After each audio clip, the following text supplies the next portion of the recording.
Hello everyone and welcome back to the Horror Hut. Now, I know a lot of you use these videos to sleep, so before you drift off I thought it would be a fun idea if everyone can leave a comment to let me know where you are listening from in the world. Also like and subscribe if you are enjoying the episodes. Right, let's get comfy and relax and let's begin.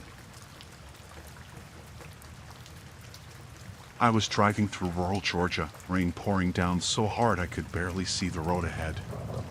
My windshield wipers were on full speed, but it didn't help much. I was tense, gripping the steering wheel tightly. It had been a long day, and all I wanted was to reach my motel and get some rest. Up ahead, I saw a car on the side of the road, hazard lights flashing.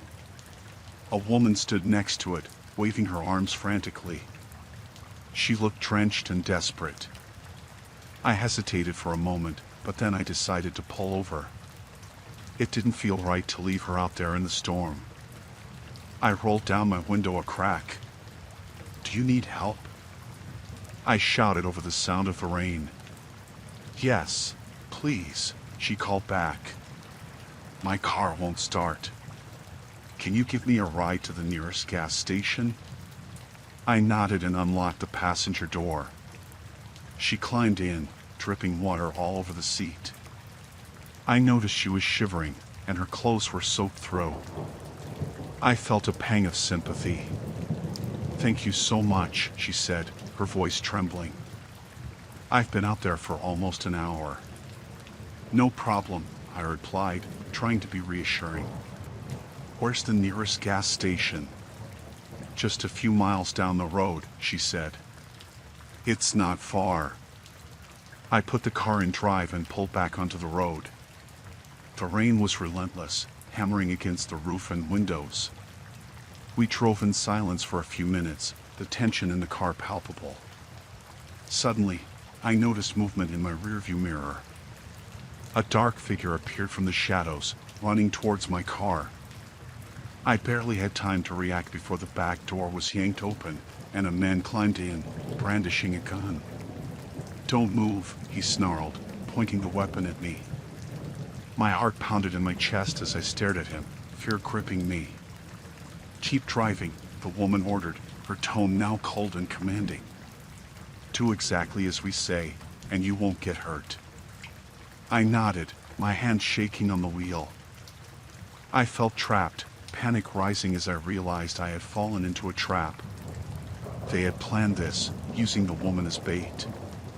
"Where do you want me to go?" I asked, trying to keep my voice steady. "Turn left up ahead," the man instructed. "There's a dirt road. Take it." I did as I was told, my mind racing. I had to find a way out of this. The dirt road was muddy and slick, making it hard to keep control of the car. We drove for what felt like hours, though it was probably only minutes. "Stop here," the woman said abruptly. I brought the car to a halt, my heart pounding. The man kept the gun trained on me as the woman got out, motioning for me to follow. "Get out," she commanded. I slowly opened my door and stepped into the rain, the mud sucking at my shoes. They led me to a small clearing, where two more men were waiting by an old, beat-up van. "Hand over your keys," the man with the gun ordered. I fumbled in my pocket, pulling them out and tossing them to him. He caught them and handed them to one of the other men. "Take his car," he said. "We'll deal with him here." Panic surged through me. I knew I had to act fast. As they turned towards the van, I made a split-second decision.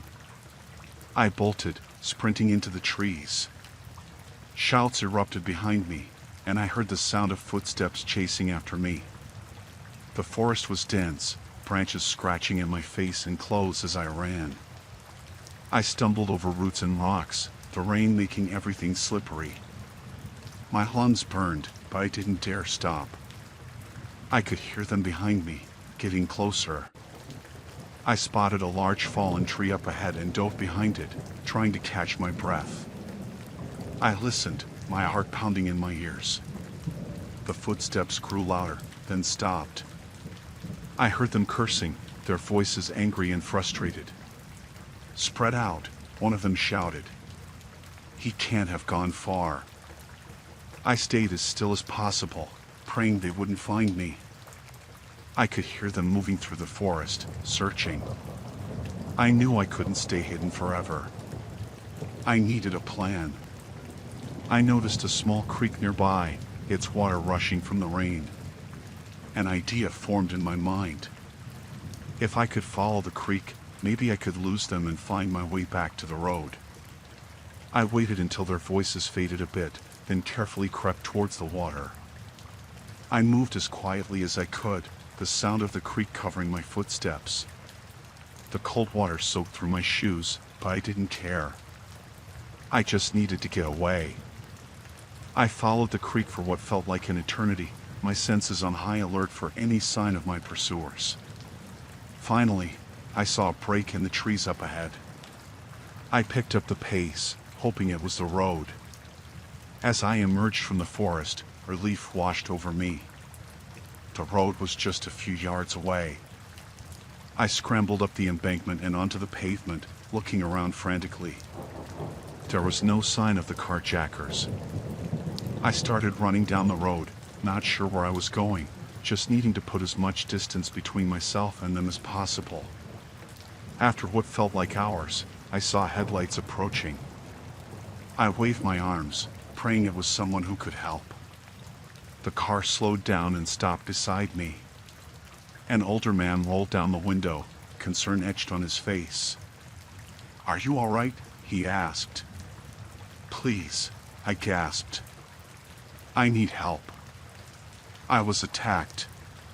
"Get in," he said, unlocking the door. "I'll take you to the nearest police station." I climbed into the car, my body shaking with exhaustion and fear. As we drove away, I couldn't help but look back, half expecting to see the carjackers emerge from the darkness. But the road remained empty. At the police station, I told them everything. They took my statement and assured me they would search for the criminals. I knew it would be difficult to catch them, but I was grateful to be safe. That night, as I lay in a cheap motel room, I couldn't stop thinking about how close I had come to losing everything. The rain still pounded against the window, a reminder of the terrifying encounter I had survived.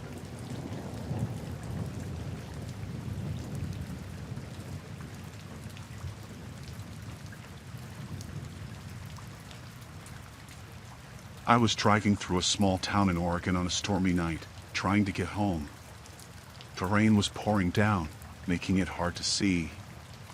The road was deserted, and I was exhausted from a long day at work.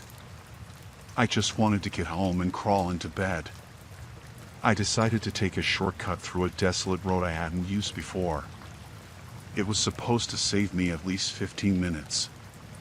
I knew it wasn't the best idea, given the weather, but I was tired and wanted to get home quickly. As I drove down the dark, empty road, I felt uneasy. The rain was coming down so hard that my wipers could barely keep up. I turned up the radio to distract myself, but it didn't help much. Suddenly, I saw flashing lights in my rearview mirror. It looked like a police car. My heart started to race. I wasn't speeding or doing anything wrong, so I couldn't figure out why I was being pulled over. I slowed down and pulled to the side of the road. The car behind me stopped, and a man in a police uniform got out. He walked up to my window, and I rolled it down just a crack. The rain was pouring in, and I could barely see his face. "License and registration, please," he said, his voice calm but firm. I fumbled with my purse, trying to find my wallet. My hands were shaking, and I dropped my wallet on the floor. I picked it up and handed him my license and registration. "Do you know why I pulled you over?" he asked. "No, sir," I replied, my voice trembling. I wasn't speeding or anything. He looked at my license and then back at me. "Your taillight is out," he said.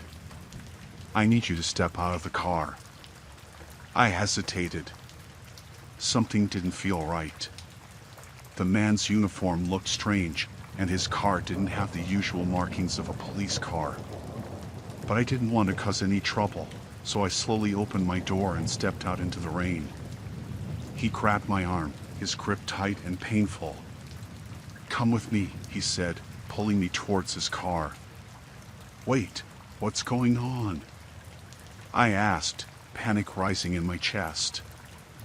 "I didn't do anything wrong." "Just come with me," he repeated, his voice cold and menacing. I tried to pull away, but his grip was too strong. He dragged me to his car and shoved me into the back seat. I felt a surge of fear as he slammed the door shut and got into the driver's seat. "Please, let me go," I begged, my voice shaking. "I haven't done anything wrong." He ignored me and started driving. The rain was pounding on the roof, and the road was slick and treacherous. I looked around, trying to find a way to escape. The doors were locked, and the windows were too small to crawl through. "Where are you taking me?" I asked, my voice barely above a whisper. "You'll find out soon enough," he replied, his eyes cold and empty. I felt a wave of terror wash over me. I had to do something, but I didn't know what. I looked around the car, searching for anything I could use as a weapon. There was nothing. As we drove deeper into the forest, the road became more and more desolate. The trees loomed overhead, their branches reaching out like twisted fingers. The rain was relentless, pounding on the roof and windows. Finally, he pulled off the road and stopped the car. He got out and opened my door, grabbing my arm and pulling me out into the rain. "Please, don't do this," I begged, my voice shaking. "Just let me go." He ignored me and dragged me into the forest. The ground was muddy, and I stumbled as he pulled me along. The trees were thick and close together, blocking out the light. I could barely see where I was going. After what felt like an eternity, we reached a small clearing. He shoved me to the ground and stood over me, his eyes cold and calculating. "What do you want from me?" I asked, my voice trembling. He didn't answer. Instead, he pulled out a knife and held it to my throat. I felt a surge of panic, my heart pounding in my chest. "Please, don't do this," I begged, tears streaming down my face. "Just let me go." He smiled, a cold, cruel smile. "No one's going to find you out here," he said. "No one's going to hear you scream." I felt a surge of terror. I had to do something, but I didn't know what. I looked around, searching for anything I could use to defend myself. There was nothing. Suddenly, I remembered the pepper spray in my purse. I reached for it, trying to be as discreet as possible. My hand closed around the small canister, and I pulled it out. Before he could react, I sprayed the pepper spray in his face. He screamed and dropped the knife, clutching at his eyes. I scrambled to my feet and ran, my heart pounding in my chest. I didn't know where I was going, but I didn't care. I just had to get away. The forest was thick and dark, and I stumbled over roots and branches as I ran. The rain was pouring down, making it hard to see. I could hear him behind me, crashing through the underbrush. I ran faster, my lungs burning and my legs aching. I had to get away. Finally, I saw a light in the distance.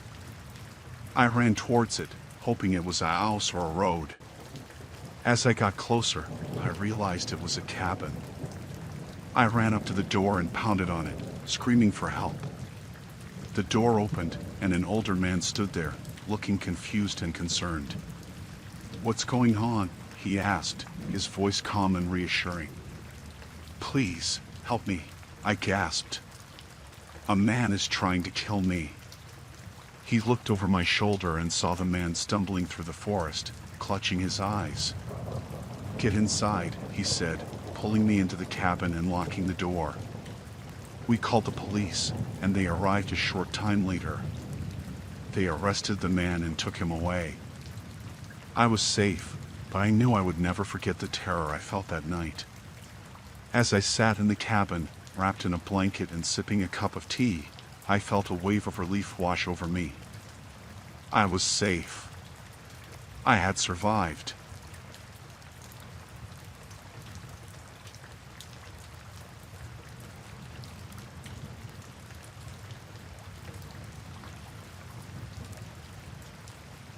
I was driving through Texas during a heavy rainstorm, the kind where you can barely see the road ahead.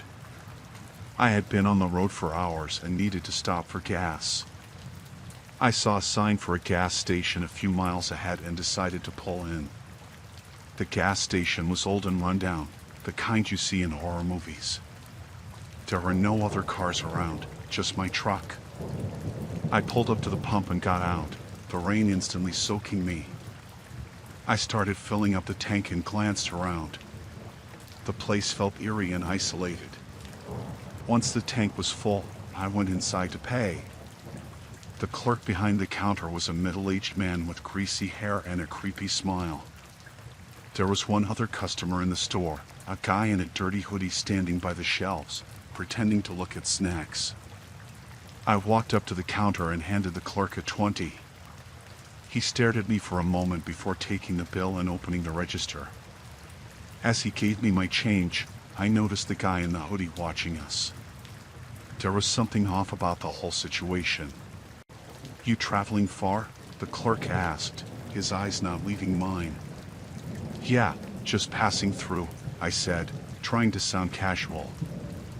I could feel the tension in the air. The guy in the hoodie moved closer, pretending to browse the magazines near the counter. I noticed he kept glancing at me and then at the clerk. They exchanged a look that sent a chill down my spine. I thanked the clerk and turned to leave. As I reached the door, I heard the clerk say something to the guy in the hoodie. I didn't catch the words, but the tone was enough to make me hurry. I stepped outside into the pouring rain, my heart pounding. I got back in my truck and locked the doors. As I started the engine, I saw the guy in the hoodie come out of the store and look around, then walk briskly toward my truck. Panic surged through me. I shifted into reverse, but he was already at my window, tapping on the glass.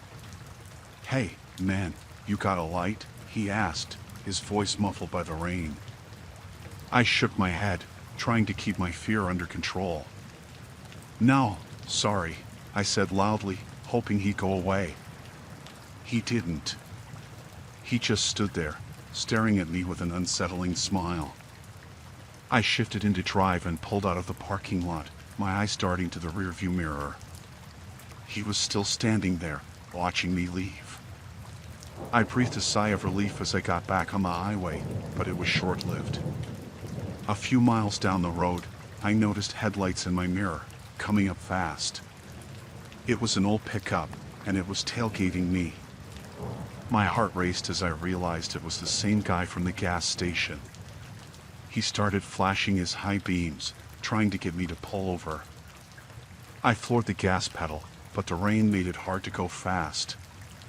The road was slick, and my truck skidded a few times. I tried to stay calm and focused, but the fear was overwhelming. The pickup pulled up beside me, and I saw the guy in the hoodie behind the wheel. He was shouting something, but I couldn't hear him over the rain and my own panic. He swerved his truck towards mine, trying to force me off the road. I swerved to avoid him, my truck skidding on the wet pavement. I managed to regain control, but he was relentless. He pulled back and then rammed my truck from the side. The impact sent my truck sliding off the road, and I crashed into a ditch. Dazed, I looked around, trying to get my bearings. The rain was still pouring down, and my truck was stuck in the mud. The pickup pulled up a few yards ahead, and the guy got out, holding a crowbar. I knew I had to act fast. I grabbed my phone and dialed 911, my hands shaking. As the operator answered, I saw the guy approaching my truck. "Help, I'm being attacked on Highway 34, near mile marker 23, I said quickly. The guy reached my door and started banging on the window with the crowbar. I scrambled to the passenger side and got out, slipping in the mud. I ran towards the trees, hoping to find some cover. He chased after me, shouting threats. My heart was pounding, and I could barely see through the rain. I stumbled over roots and rocks, my clothes soaked and heavy. I knew I had to keep moving, but my body was exhausted. I found a thick cluster of bushes and hid, trying to catch my breath. I could hear him nearby, crashing through the underbrush.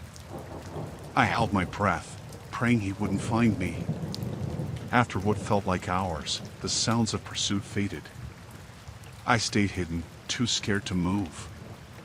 Eventually, I heard sirens in the distance.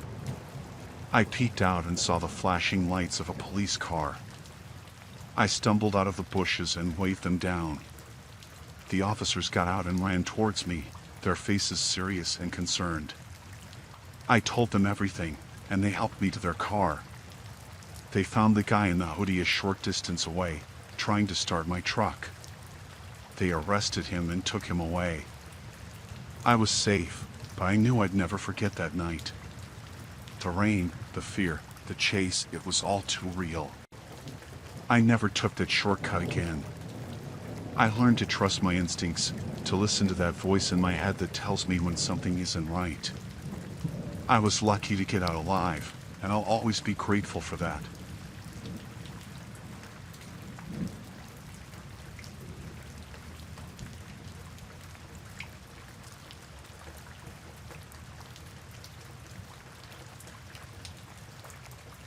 I was walking home from my friend's house. It was a quiet night, and the rain was coming down in a steady drizzle. I didn't mind the rain much, but the dark, empty streets felt different this time. The streetlights cast long, eerie shadows, and the only sound was the rain tapping on my umbrella. I was halfway home when I noticed a van. It was moving slowly behind me, too slowly for my comfort. At first, I thought it was just a coincidence. Maybe the driver was lost or looking for an address. But as I walked, the van kept pace with me, keeping its distance but never turning off. I tried to shake off the feeling of unease. I told myself not to overreact. I picked up my pace a bit, hoping the van would just go away. But it didn't.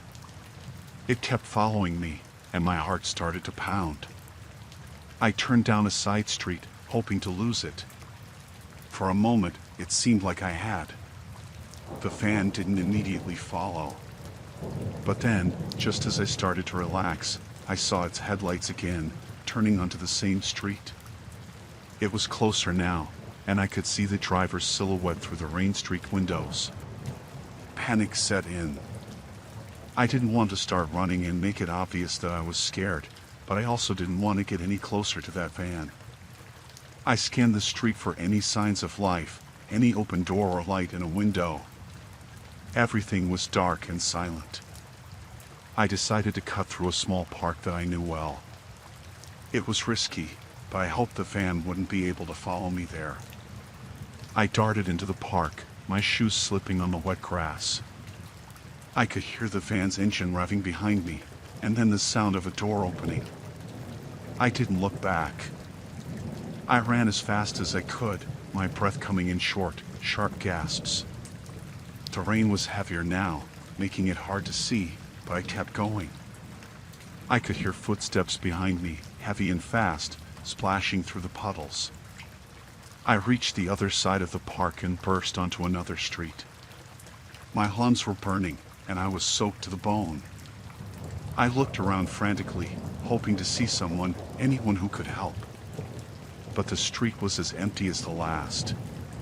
The van had reappeared. It was at the park entrance, and the driver was now out, running towards me. I caught a glimpse of him under the streetlight. He was tall, wearing a dark hoodie, and his face was hidden in the shadows. But I could see the glint of something in his hand, a knife. Fear took over completely. I ran down the street, my legs feeling like lead. I knew I couldn't outrun him forever. I had to find somewhere to hide. I spotted a narrow alley between two houses and dashed into it, hoping he wouldn't see me. I crouched behind a large garbage bin, trying to control my breathing. I could hear his footsteps getting closer. He was searching for me, and I could hear him muttering to himself. I stayed as still as I could, praying he would pass by. But he didn't. He stopped right in front of the alley, his heavy breathing echoing in the narrow space. I held my breath, squeezing my eyes shut. He stood there for what felt like an eternity, and then, finally, he moved on. I waited until I couldn't hear his footsteps anymore. My heart was still racing, and I knew I had to get out of there. I crept out of the alley and back onto the street, looking around cautiously. The van was gone, and so was he. I didn't waste any time. I ran the rest of the way home, not stopping until I was inside with the door locked behind me. I was shaking, drenched, and terrified. I called the police, but by the time they arrived, there was no sign of the van or the man. The officers took my statement and promised to patrol the area, but I knew I wouldn't feel safe walking alone at night again.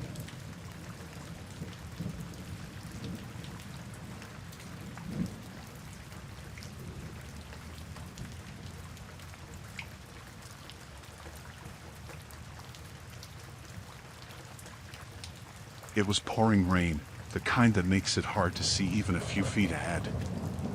I was driving through the middle of nowhere in the Midwest, trying to get home after visiting my folks. The road was empty, not a car in sight, just endless fields on either side. The wipers were working overtime, but visibility was still terrible. Out of the corner of my eye, I saw a figure by the side of the road, drenched and holding out a thumb. A hitchhiker. I never pick up hitchhikers, but something about the storm and the sheer desolation of the place made me stop. The guy looked harmless enough, maybe in his early 20s, with a backpack slung over one shoulder. I rolled down the window a bit and asked him where he was headed.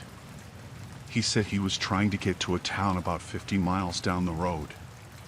He seemed friendly, grateful even. So, I unlocked the door and let him in. He climbed into the passenger seat, thanking me profusely. We drove in silence for a while, the rain pounding on the roof. He introduced himself as Jake, said he was coming back from visiting his sick mother. I nodded, made small talk about the weather, the storm. He seemed normal, a bit quiet, but nothing out of the ordinary. About 20 minutes into the drive, things started to change. Jake shifted in his seat, looking around nervously. He asked if we could take a detour, said he needed to pick something up from a friend's place. I told him it was late, and I wanted to get home, but he insisted. His voice had a new edge to it, almost demanding. I tried to brush it off, saying I didn't have time for detours. That's when he snapped. His friendly demeanor vanished, replaced by a cold, hard look.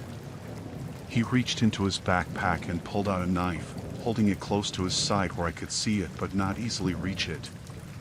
"You're gonna drive where I tell you," he said, his voice low and threatening. My heart started pounding. This wasn't the friendly guy I had picked up. This was someone dangerous. I nodded, trying to keep calm. "All right, where do you need to go?" I asked, my voice shaking.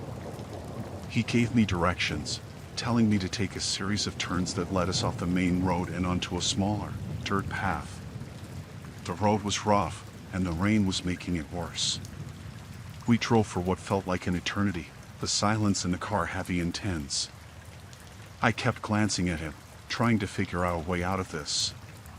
The knife never left his hand, and his eyes were fixed on me, making sure I didn't try anything. Finally, we reached a clearing in the woods.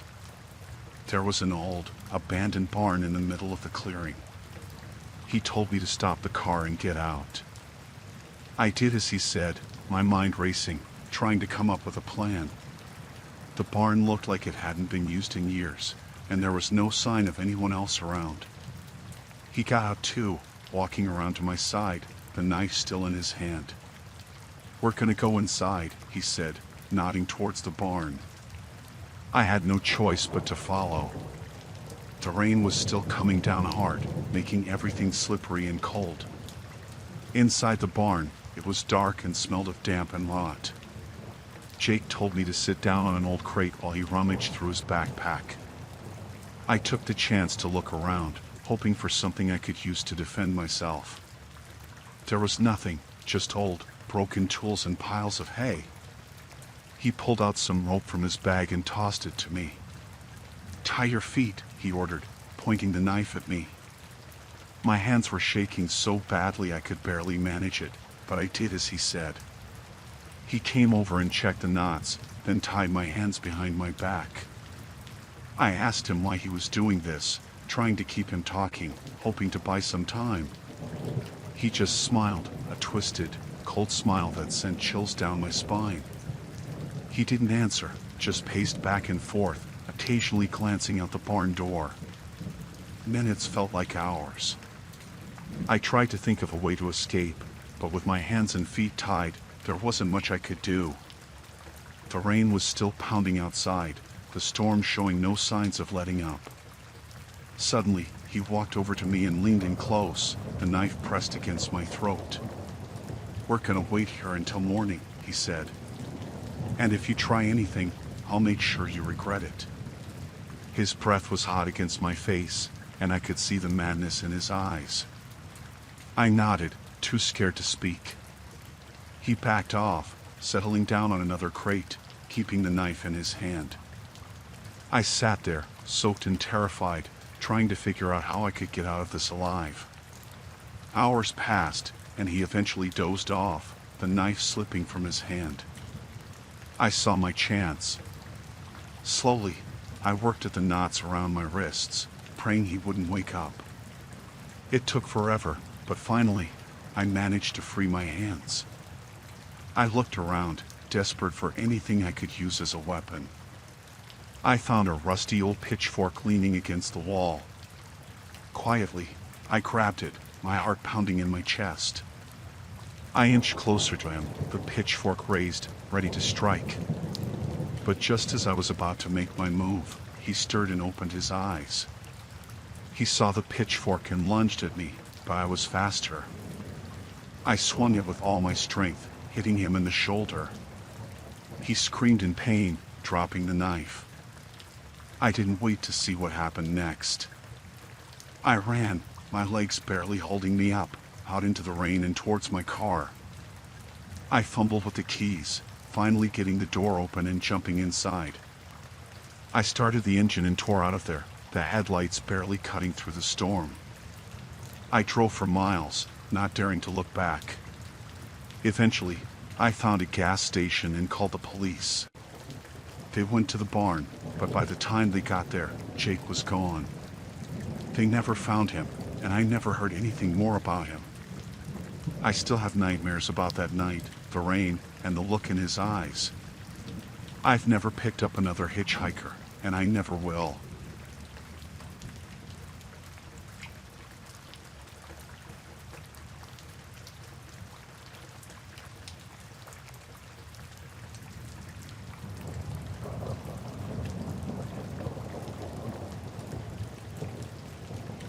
It was late, and the rain was coming down in sheets. I could barely see the road through the windshield. My old car sputtered and stalled, the engine dying with a final, pathetic cough. I tried turning the key, but it was no use. I was stranded in the middle of nowhere in the Pacific Northwest. I checked my phone. No signal. Of course. I sat there for a moment, trying to decide what to do. I couldn't stay in the car all night. I needed help. I noticed a faint light in the distance, barely visible through the trees and rain. It looked like a farmhouse. Grabbing my jacket, I stepped out into the rain. It was cold, and the water soaked through my shoes and clothes in seconds. I started walking towards the light, hoping someone there could help me. The walk felt longer than it should have. The mud sucked at my feet, and the rain made it hard to see. Finally, I reached the farmhouse. It was old and a bit run down, but the lights were on. I knocked on the door, shivering. A man opened the door. He was tall and heavy-set, with a scruffy beard and a worn flannel shirt. He looked surprised to see me. "My car broke down," I said. "I need help. Can I use your phone?" He stared at me for a moment, then nodded. "Come on in. You'll catch your death out there." I stepped inside, grateful for the warmth. The inside of the house was cluttered but cozy. There was a fire burning in the fireplace, and the smell of something cooking filled the air. "Sit by the fire," he said. "I'll get my wife. She can help you." I sat down, trying to stop shivering. A woman appeared from the kitchen. She was small and thin, with a kind face and gray hair pulled back in a bun. "Hello," she said. "I'm Martha. This is my husband, Tom. What brings you out here on a night like this?" I explained about my car breaking down and asked if I could use their phone. Martha smiled and shook her head. "We don't have a phone," she said. "But Tom can drive you to town in the morning. It's too dangerous to go out now." I felt a twinge of unease. Something about the situation didn't feel right, but I didn't have much choice. I was stuck here for the night. "Thank you," I said. "I appreciate it." Tom nodded and offered me some tea. I took it, hoping it would warm me up. The rain pounded against the windows, and the wind howled outside. The storm was getting worse. As we sat there, I couldn't shake the feeling that something was off. Tom kept glancing at me with a strange look in his eyes, and Martha seemed overly friendly. I tried to relax, telling myself I was just being paranoid. They showed me to a small guest room upstairs. It was simple but clean. I thanked them again and closed the door. The bed was old and creaky, but I was too tired to care. I lay down, hoping to get some sleep. A few hours later, I woke up to a noise. It was faint, but it sounded like someone whispering. I listened, heart pounding. The whispers grew louder, and I realized they were coming from the other side of the wall. I got out of bed and pressed my ear to the wall. I could hear Tom and Martha talking, but I couldn't make out what they were saying. Something about the tone of their voices made my skin crawl. I heard footsteps coming up the stairs. Panicking, I quickly got back into bed and pretended to be asleep. The door creaked open, and I could feel someone standing there, watching me. After what felt like an eternity, the door closed, and the footsteps retreated. I knew I had to get out of there. Quietly, I got up and dressed. I tiptoed to the door and opened it just enough to peek out. The hallway was empty. I slipped out of the room and headed for the stairs. I made it to the bottom without making a sound. The front door was just a few steps away. I reached for the handle, but before I could open it, a hand grabbed my shoulder. I spun around to see Tom, his face twisted with anger. "Where do you think you're going?" he hissed. I need to leave," I stammered. "I don't feel well." "You're not going anywhere," he said, tightening his grip on my shoulder. "Martha, we have a problem." Martha appeared from the kitchen, a knife in her hand. She smiled, but it was no longer a kind smile. "We can't let you leave," she said. "Not now." I struggled, trying to break free, but Tom was too strong. He shoved me into a chair and tied my hands behind my back with a rough rope. Martha stood nearby, the knife glinting in the firelight. "Please, just let me go," I begged. I won't tell anyone. I promise. Tom laughed, a harsh, cruel sound. It's too late for that, he said. You shouldn't have come here. They left me there, tied to the chair, while they went into another room. I could hear them talking, but the words were muffled. My mind raced, trying to come up with a plan. After what felt like hours, they came back. Tom untied me and forced me to stand. You're coming with us, he said. Don't try anything, or you'll regret it. They marched me outside into the rain.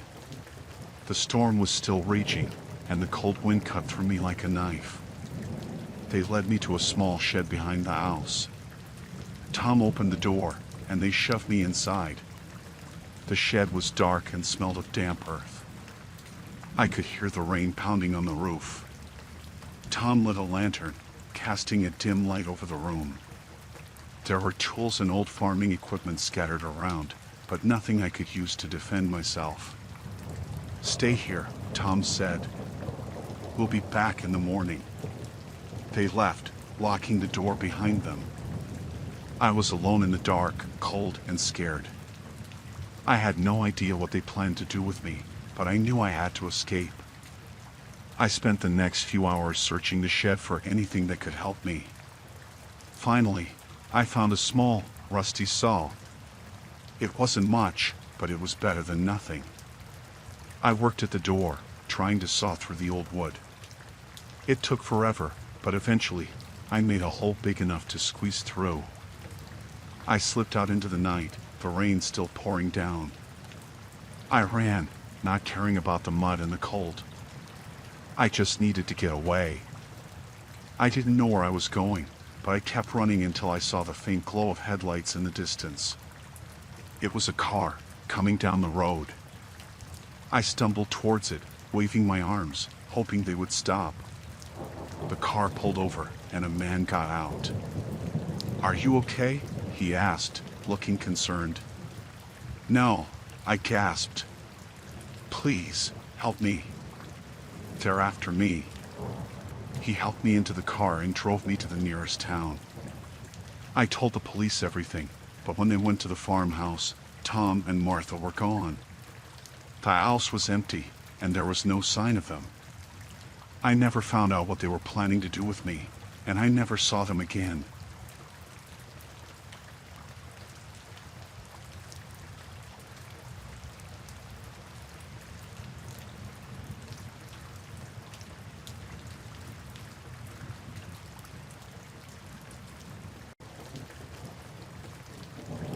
I was driving through Nevada, late at night, on a highway that seemed to stretch forever. The rain was coming down hard, making it difficult to see. My headlights cut through the darkness, but beyond that, everything was a blur of rain and shadows. I was starting to feel the fatigue set in. My eyes were heavy, and I knew I needed a break soon. As I was contemplating pulling over, I saw a figure on the side of the road, illuminated briefly by my headlights. It looked like a person, hunched over, drenched from the rain. I slowed down and pulled over a little ahead of where I saw the figure. I grabbed my flashlight from the glove compartment and stepped out into the rain. The wind was cold, and the rain was relentless. I walked back toward where I saw the figure, shining my flashlight around. "Hey, you okay?" I called out. My voice was almost swallowed by the sound of the rain. I saw movement in the shadows and pointed my flashlight in that direction. There was a man, soaking wet, shivering. He looked up at me, his eyes wide and desperate. "Help me," he said, his voice barely above a whisper. He looked like he had been through hell, clothes torn and dirty. "Let's get you to my car," I said, moving closer. As I reached out to help him, something changed in his eyes. The desperation was still there, but it was mixed with something else. Something that made the hairs on the back of my neck stand up. Before I could react, he lunged at me. The flashlight flew out of my hand, and we both went down in the mud. He was on top of me, his hands around my throat. I struggled, trying to push him off, but he was surprisingly strong. The rain was pouring down, making it hard to see or breathe. I managed to get a hand free and punched him in the side of the head. He grunted but didn't let go. I could feel my strength fading as he tightened his grip. I kicked out with my legs, trying to get some leverage. My foot hit something solid, the flashlight. I grabbed it and swung it at his head. He let out a yell and loosened his grip just enough for me to push him off. I scrambled to my feet, gasping for air. He was on the ground, clutching his head. I didn't wait to see if he was going to get up. I ran back to my car, slipping and sliding in the mud. I could hear him getting up behind me, his footsteps splashing through the puddles. I reached my car and yanked the door open, diving inside. I hit the lock button just as he reached the car, slamming his hands against the window.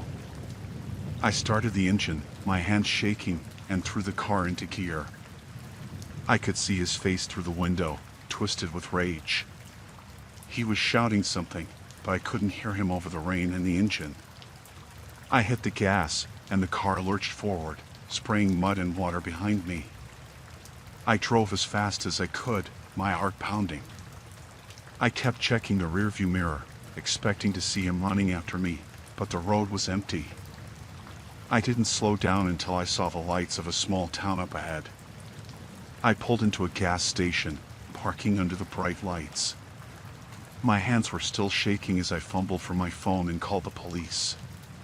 They arrived quickly, and I told them everything.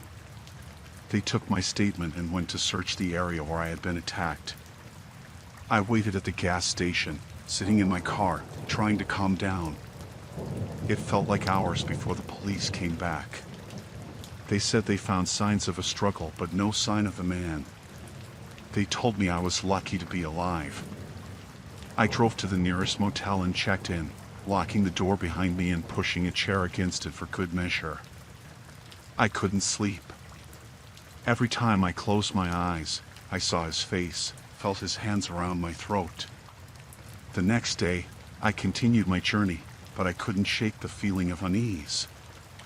I kept looking over my shoulder, half expecting to see him standing there, watching me. It was a long time before I felt safe again on the open road. I never found out who he was or why he attacked me. The police never caught him. But I'll never forget that night, the rain, and the look in his eyes. It's a reminder that sometimes, the real monsters are the ones who look just like us.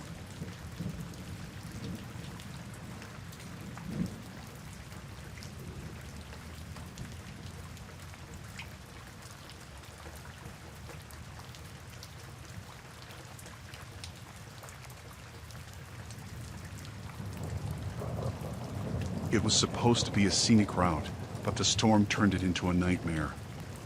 The sky was dark, and the rain made it hard to see. My wipers were going full speed, but it didn't help much. I had been driving for hours and was exhausted. The storm showed no signs of letting up, so I decided to find a place to wait it out. I spotted an old, rundown cabin a little ways off the road. It looked abandoned, but at that moment, any shelter was better than staying in the car. I pulled up close to the cabin and ran inside, hoping to escape the rain. The door creaked loudly as I pushed it open. Inside, it was dark and musty, but at least it was dry. I could hear the rain pounding on the roof, but it felt good to be out of the storm. I walked around, trying to get a sense of the place.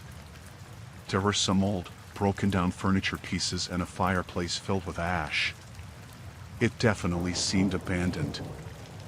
I found a corner to sit in, wrapped my arms around myself, and tried to relax. A few minutes later, I heard a noise from another room. My heart skipped a beat. I thought I was alone. I stood up slowly and listened. The noise came again, like someone moving around. Panic set in. I had to get out of there. I moved quietly towards the door, but before I could reach it, a man stepped out from the shadows. He was tall, with a rough look about him, and his clothes were dirty and torn. He had a wild look in his eyes. "Where do you think you're going?" he asked, his voice low and menacing. I didn't know anyone was here." "I'll leave," I stammered, trying to keep my voice steady. He shook his head. "You're not going anywhere." My heart raced as he moved closer. I backed up, trying to keep some distance between us. He reached into his pocket and pulled out a knife. The blade glinted in the dim light. "Sit down," he ordered, pointing the knife at me. I did as he said, my mind racing. I needed to think of a way out. He watched me closely, never lowering the knife. He looked desperate, like a cornered animal. "Why are you here?" he demanded. "I was just trying to get out of the rain," I explained, hoping he would believe me. He stared at me for a moment, then nodded. "You're not lying, are you?" I shook my head. "No, I'm not." He seemed to relax a little, but he didn't put the knife away. "I'm not going back to prison," he said, more to himself than to me. I realized then that he must be a fugitive. My chances of getting out alive seemed slim, but I had to try to keep him calm. "I won't tell anyone you're here." "I just want to leave," I said softly. He looked at me, his eyes searching my face. "You're not going anywhere until the rain stops. And if you try to run, I'll kill you." I nodded, trying to hide my fear. I had to stay calm and think of a way out. The hours passed slowly. He paced around the cabin, always keeping an eye on me. The rain continued to pour outside, and the storm showed no signs of letting up. As night fell, he seemed to grow more agitated. He kept muttering to himself, and I could see the strain in his eyes. I needed to take advantage of his distraction. He finally sat down, still holding the knife, but his grip was looser. I waited for a moment when he seemed particularly lost in thought, then made my move. I grabbed a heavy piece of wood from the floor and swung it at his head with all my strength. He went down, dropping the knife. I didn't wait to see if he was out cold. I grabbed the knife and ran out of the cabin, into the pouring rain. The darkness and rain made it hard to see, but I ran as fast as I could, fueled by fear. I stumbled through the mud and water, not sure where I was going. I just needed to put as much distance between us as possible. Eventually, I found the road and followed it until I saw headlights in the distance. I waved my arms frantically, hoping it was someone who could help. The car stopped, and the driver rolled down the window. "Are you okay?" he asked, concern in his voice. I nodded, out of breath. "There's a man in the cabin. He's dangerous. Please, call the police." He nodded and let me into the car, handing me his phone. I called 911 and told them everything. They assured me that help was on the way. We waited in the car until the police arrived. They found the man in the cabin, unconscious but alive. They took him into custody, and I was finally able to breathe a sigh of relief. The police took my statement and made sure I was okay before letting me go. I continued my journey, but the memory of that night stayed with me. The rain, the fear, and the desperation in that man's eyes haunted my dreams for a long time. I was lucky to get out alive, but I'll never forget how close I came to losing everything in that old, abandoned cabin in the middle of nowhere.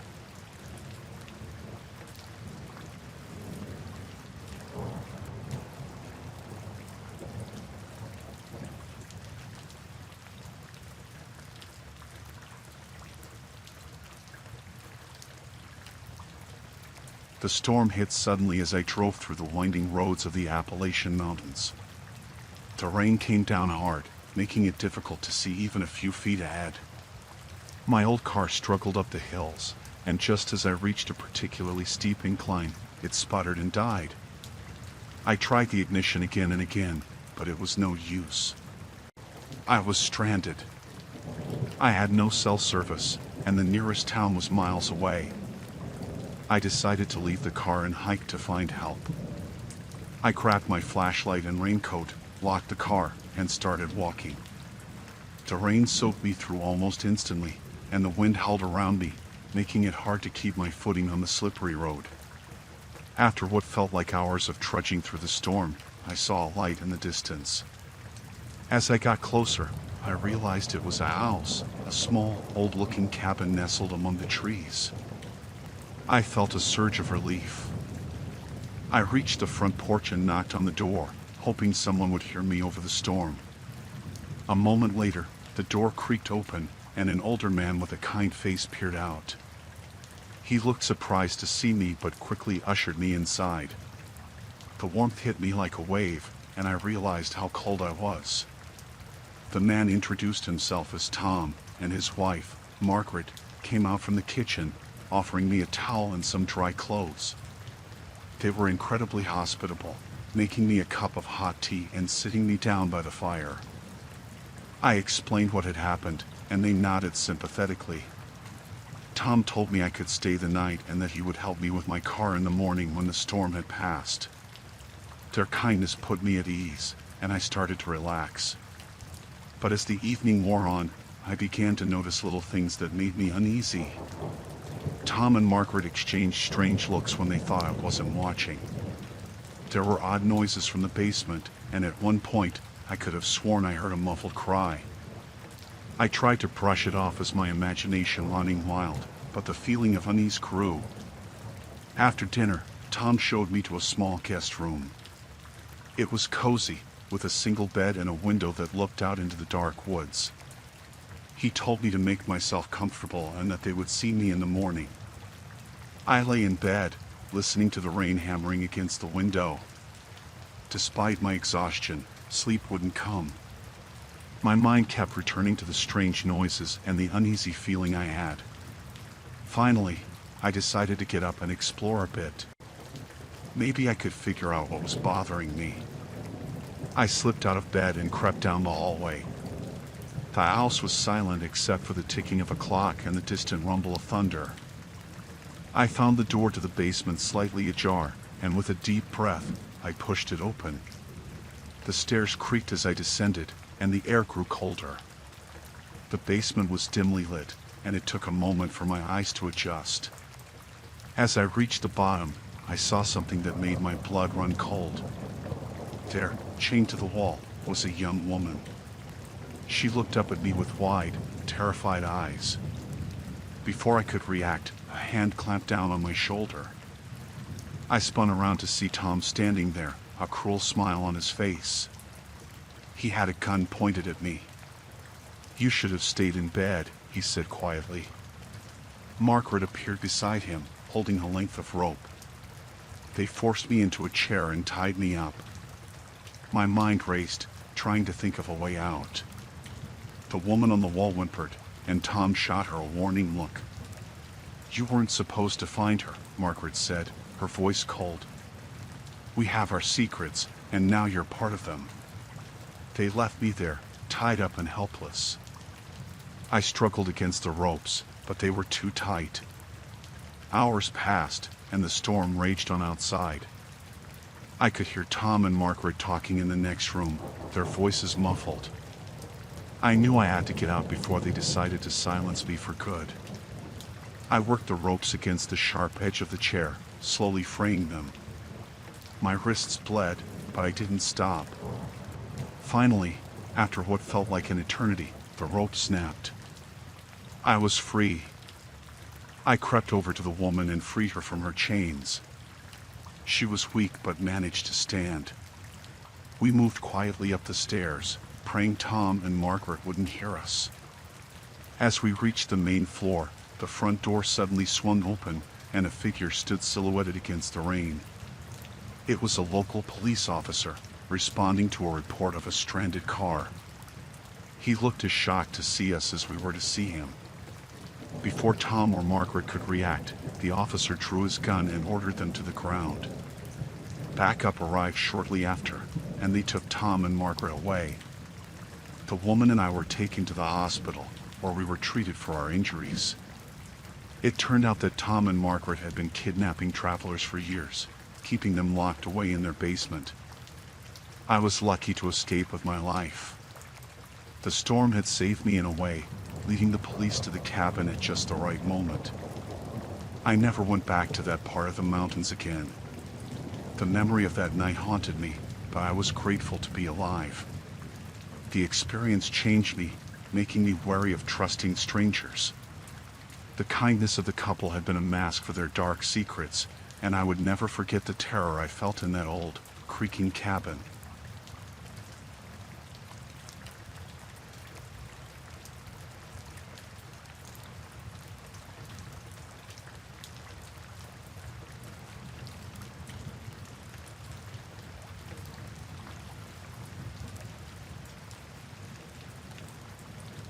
I was driving through New Orleans on a dark, rainy night, trying to find my hotel.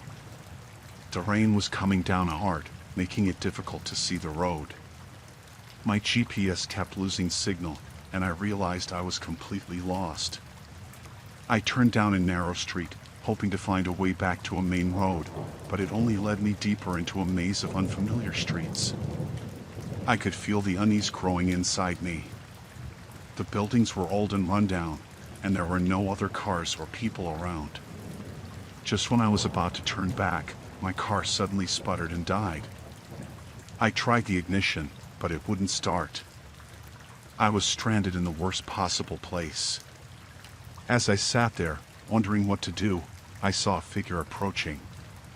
A man, tall and thin, with a hood pulled up against the rain. He knocked on my window, and I hesitated before rolling it down just a crack. "Need some help?" he asked, his voice rough but not unfriendly. "Yeah," I said, trying to keep my voice steady. "My car broke down, and I'm lost." He nodded. "I know a good mechanic nearby. I can take you there if you want." I didn't have many options, so I agreed.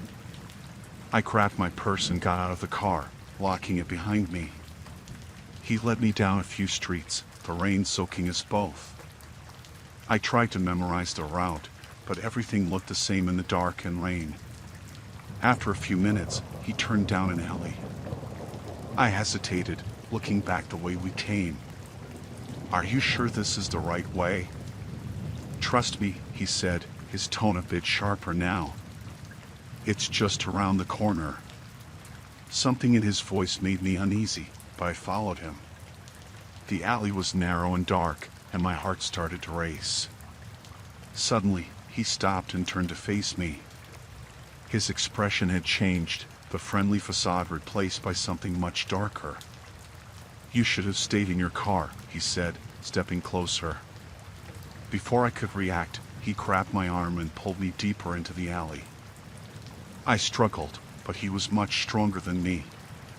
Panic set in, and I screamed for help, but the rain drowned out my cries. He dragged me to a door at the end of the alley and shoved me inside. The room was dimly lit and smelled of damp and decay. There were 2 other men inside, both looking at me with predatory eyes. My captor pushed me into a chair and tied my hands behind my back. "You're gonna regret coming here," he said, his breath hot against my face. The other men laughed, and I felt a wave of despair wash over me. I tried to stay calm and think of a way out. They hadn't taken my purse, and I remembered I had a small pocket knife inside. As they talked among themselves, I slowly worked my hands to reach the knife. My fingers found it, and I started sawing at the ropes. The men didn't notice, too busy discussing what to do with me. They seemed to be waiting for someone.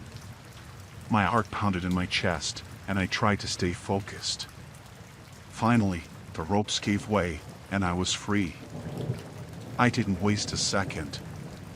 I jumped up and bolted for the door, knocking one of the men aside.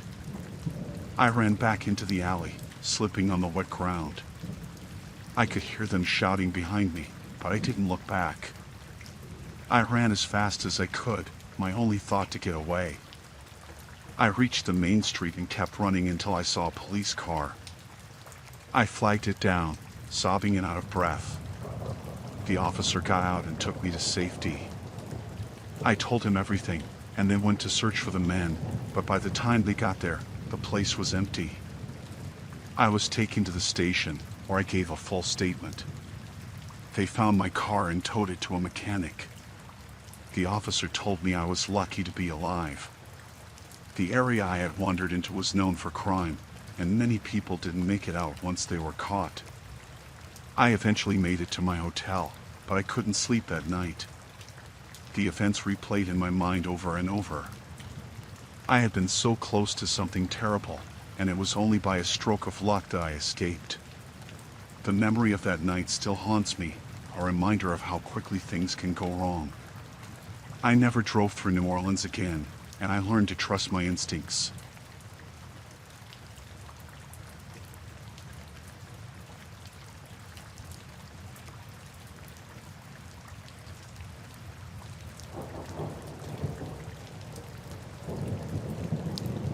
I was driving through the New Mexico desert on a rainy night. The rain was heavy, and the windshield wipers were working overtime. The road was almost invisible, just a long, dark stretch with no other cars in sight. I was on my way to visit an old friend, trying to make up for lost time. The loneliness of the drive was getting to me, but I pushed on, determined to get there before midnight. After a while, I saw headlights ahead, flickering through the downpour. As I got closer, I noticed a car pulled over to the side of the road, hazard lights blinking. A couple of figures were standing near the car, waving their arms. It looked like an accident, so I decided to stop and see if they needed help. I pulled over and got out, the rain instantly soaking me. As I approached, one of the figures, a woman, ran towards me, her face pale and eyes wide with fear. "Thank you for stopping," she said, her voice shaking. "We had an accident, and my husband is hurt." I glanced at the car. It was dented and the hood was popped open. The other figure, a man, was slumped against the car, holding his side. I felt a pang of concern and walked closer. "Do you need a ride to the nearest town?" I asked. "Yes, please," she replied. "But we need to get my husband out of the car first." I nodded and walked over to the man. As I bent down to help him, I heard a noise behind me. Before I could turn, something hard hit the back of my head, and I fell to the ground, dazed. My vision blurred, and I felt hands grabbing me, dragging me away from my car. I tried to fight back, but my limbs felt heavy and unresponsive. They pulled me towards their car, shoving me into the back seat. My head was spinning, and I could barely make out their faces through the rain and darkness. The woman got into the driver's seat, and the man sat beside me, holding a gun. "Stay quiet, and you won't get hurt," he growled, his voice low and threatening. I nodded, too scared to speak. The car started moving, and I realized I was in serious trouble. My mind raced, trying to figure out what they wanted. Were they robbers? Kidnappers? I had no idea, but I knew I needed to stay calm and think of a way out. We drove for what felt like hours, the rain pounding against the car. I watched the landscape change from flat desert to rocky hills. There were no other cars, no signs of civilization. Just endless darkness and rain. I tried to keep track of the turns we took, but my head was still throbbing from the blow. Eventually, the car stopped. They pulled me out, and I saw we were in front of an old, abandoned building. They dragged me inside, the musty smell hitting me instantly. The place was falling apart, with broken windows and graffiti-covered walls. They pushed me into a small room and tied me to a chair. The man stood in front of me, his eyes cold and hard. "We need your car," he said. "You're gonna tell us the code for the GPS tracker, and then we'll let you go." I shook my head, confused. I don't have a GPS tracker, I said. I swear. He scowled and hit me across the face. Don't lie to me. We know you have one. I tasted blood in my mouth and realized they had made a mistake. My car didn't have a tracker, but they wouldn't believe me. I had to find a way to convince them or escape before they decided to kill me. I'm telling the truth, I insisted. I'm just passing through. My friend lives in Santa Fe. Please, you have to believe me. The woman walked over, her expression softer than the man's. Maybe he's telling the truth, she said. We should check the car. The man nodded reluctantly and left the room. The woman stayed behind, watching me closely. I took a deep breath and tried to think. My hands were tied, but my legs were free. If I could just distract her for a moment, I might have a chance to escape. Look, I don't want any trouble, I said, trying to sound calm. Just let me go, and I won't say anything to the police. She shook her head. We can't take that risk. I heard footsteps outside, and the man returned, looking frustrated. The car doesn't have a tracker, he said. He's telling the truth. I felt a small surge of hope. Maybe they would let me go now. But the man's next words crushed that hope. We can't leave any witnesses, he said, pulling out his gun. We'll take his car and ditch him here. Panic set in, and I knew I had to act fast. As the woman turned to talk to the man, I kicked out with my legs, hitting her in the knee. She screamed and fell, and I used the distraction to get to my feet, still tied to the chair. The man aimed the gun at me, but I swung the chair around, hitting him with the back of it.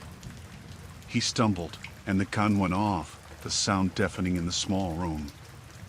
I didn't wait to see if he was hit.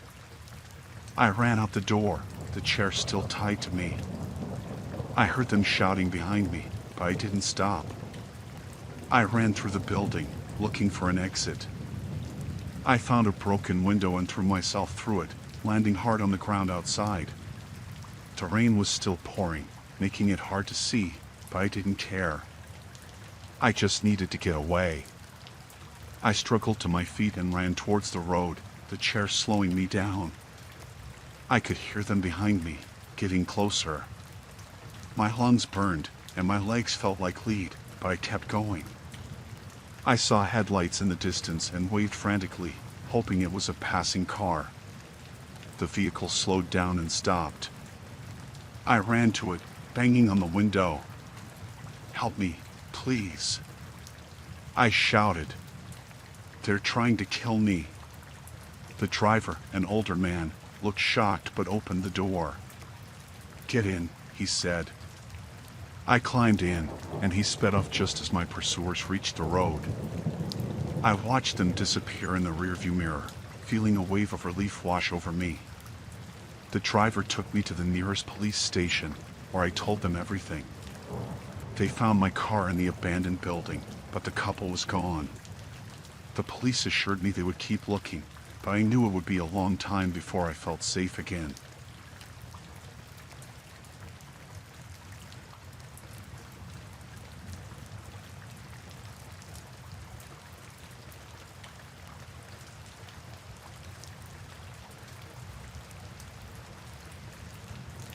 I was driving through the mountains of Colorado when the storm hit.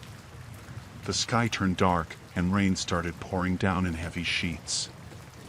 I could barely see the road in front of me.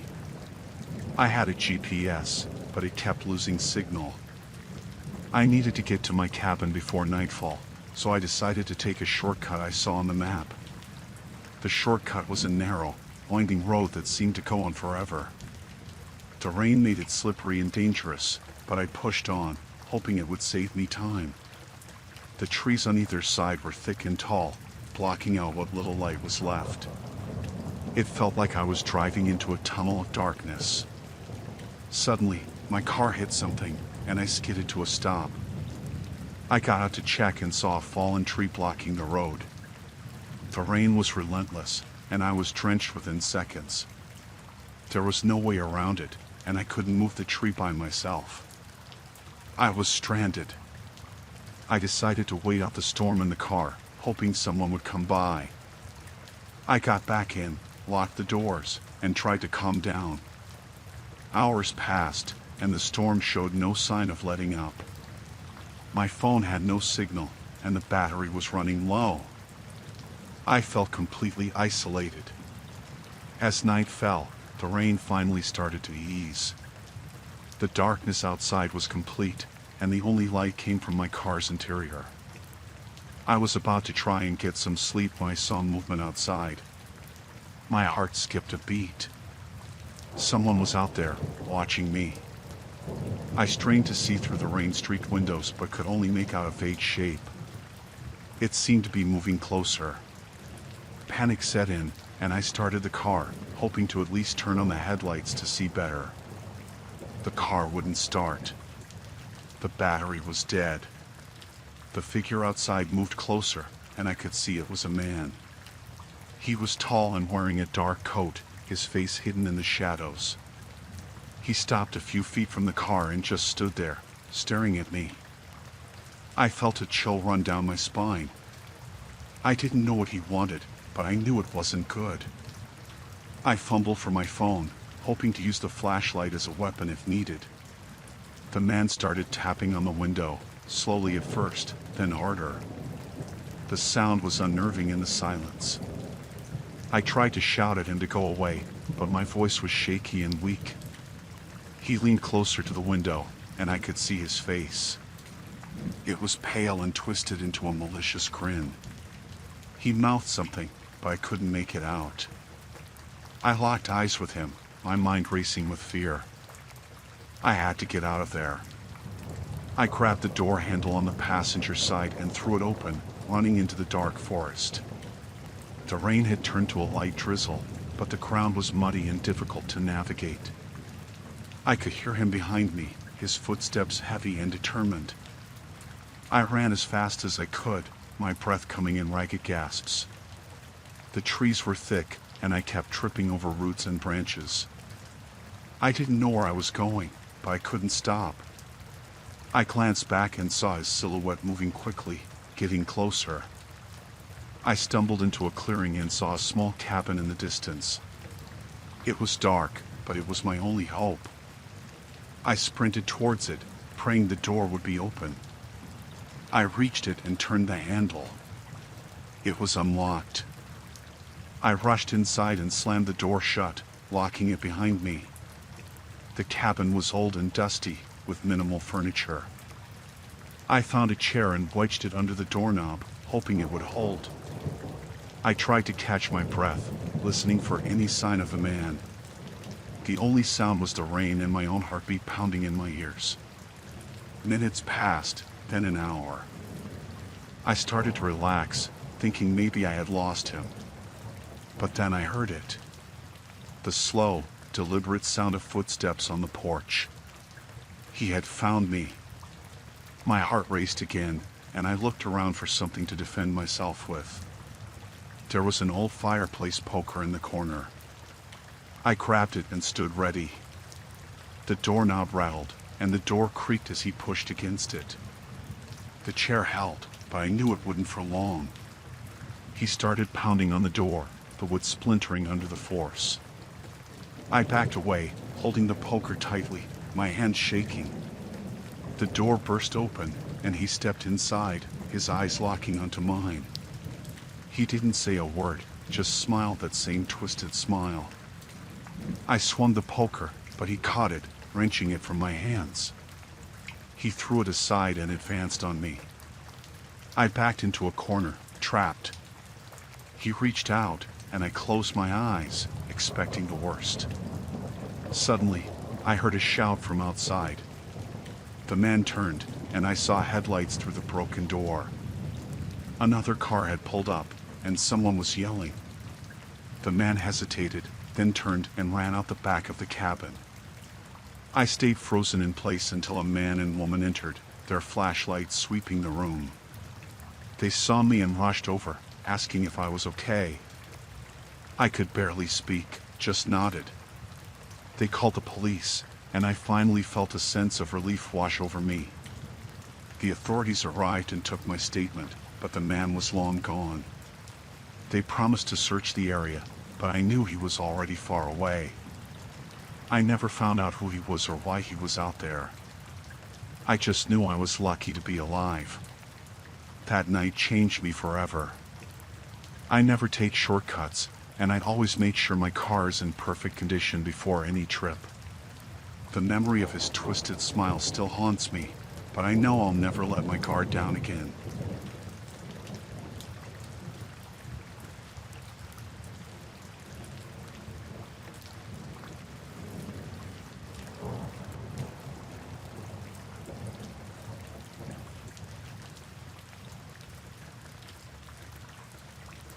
I was driving through a small town in Kansas one rainy night. The rain was coming down hard, making it difficult to see the road. I had been driving for hours and needed a break. I saw a small diner up ahead, its neon sign flickering in the rain. I decided to stop and get some coffee, maybe a bite to eat. I parked my car and ran inside, trying to avoid getting too wet. The diner was almost empty, just a few people sitting at the counter and a couple in a booth. The waitress, a tired-looking woman in her 50s, gave me a strange look as I walked in. I shrugged it off and found a seat at the counter. I ordered a coffee and a slice of pie. The waitress brought it over, still giving me that odd look. I tried to ignore it and focused on my food. The coffee was strong, and the pie was decent. I was just glad to be out of the rain for a while. As I ate, I noticed the other patrons were acting strangely. The couple in the booth kept glancing at me, whispering to each other. The two men at the counter were doing the same. I started to feel uneasy, but I told myself it was just my imagination. After a few minutes, the door to the diner opened and a man walked in. He was tall and muscular, with a shaved head and a scar across his cheek. He scanned the room, his eyes lingering on me for a moment before he took a seat at the counter. The waitress seemed nervous as she took his order. The man ordered a coffee and sat there, staring at me. I tried to focus on my pie, but I could feel his eyes on me.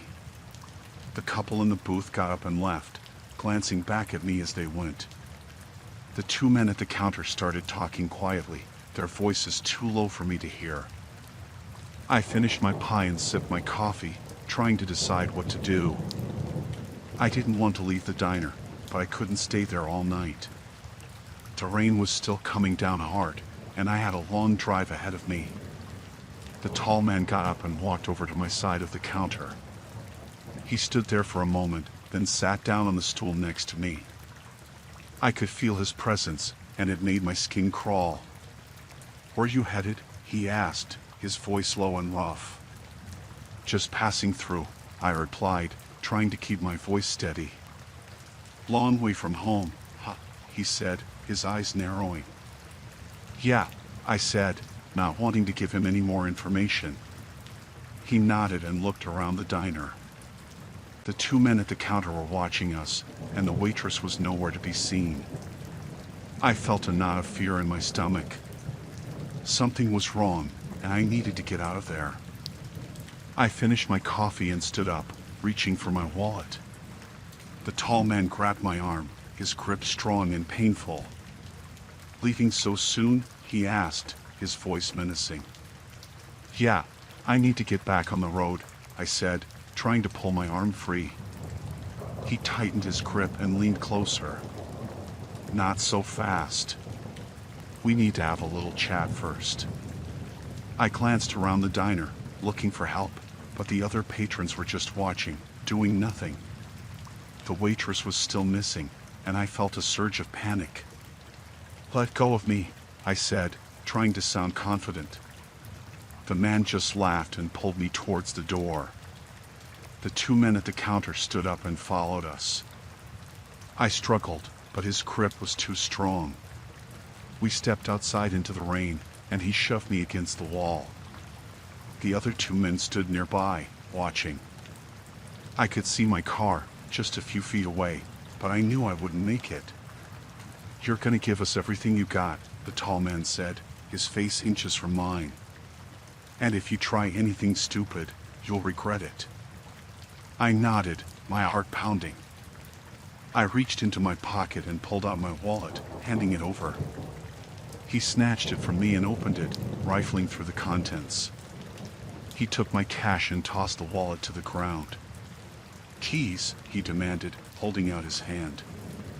I hesitated for a moment, then handed over my car keys. He smiled, a cruel grin that sent chills down my spine. "Good boy," he said, patting my cheek. "Now get lost." He shoved me towards the edge of the parking lot, and I stumbled in the rain, trying to keep my balance. I looked back and saw the three men getting into my car. The engine roared to life, and they sped off, leaving me standing there, soaked and terrified. I had no choice but to start walking. The rain was relentless, and I was soaked to the bone within minutes. I kept glancing over my shoulder, afraid they might come back. The town was small, and there were no other cars on the road. After what felt like hours, I saw the lights of a gas station up ahead. I hurried towards it, desperate for help. The attendant looked up as I walked in, his eyes widening at the sight of me. "Can I help you?" he asked, his voice cautious. "I need to use your phone," I said, my voice shaking. I was robbed. He nodded and handed me the phone. I called the police and reported what happened. They arrived a short time later and took my statement. The officers were sympathetic, but I could tell they didn't expect to catch the men who robbed me. They gave me a ride to a nearby motel, where I spent the night, unable to sleep. The events of the evening played over and over in my mind. I was angry at myself for stopping at that diner, for not trusting my instincts. The next day, I arranged for a friend to pick me up. I left that town behind, but the fear stayed with me. I'll never forget the look in that man's eyes, the feeling of helplessness as he took everything from me.